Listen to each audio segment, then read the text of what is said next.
Smartphone বা কম্পিউটারের ডিসপ্লেতে আমরা যে ছবি দেখি তা আসলে এক ধরনের ইলিউশন বা বিভ্রম। আমাদের মস্তিষ্ক এবং চোখের সীমাবদ্ধতাকে কাজে লাগিয়ে এই পুরো প্রক্রিয়াটি বাস্তবায়িত হয়। বিষয়টা বোঝার জন্য আমাদের চোখের দৃষ্টি ক্ষমতার কথা জানা প্রয়োজন। আমাদের চোখের রেটিনা মূলত 3 ধরনের রং সংবেদনশীল স্নায়ু আছে। বর্ণালীর ভিন্ন ভিন্ন তরঙ্গ দৈর্ঘ্যের প্রতি সাড়া দেয় এসব সংবেদী স্নায়ু। বর্ণালীর প্রতিটি তরঙ্গ দৈর্ঘ্যকে এক একটি রং হিসেবে আমরা দেখতে পাই। সেই হিসেবে আমাদের চোখ যে 3 ধরনের রং মূলত দেখতে পায় সেগুলো হলো লাল, সবুজ এবং নীল আলো। এই 3 ধরনের আলোর প্রতিটির মোট তীব্রতাকে বোঝানোর সুবিধার্থে 100% ধরে নিতে পারি।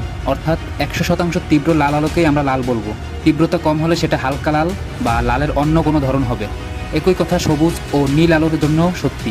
100% তীব্র লাল, সবুজ ও নীল আলোর মিশ্রণকে আমরা চোখে সাদা আলো হিসেবে দেখি।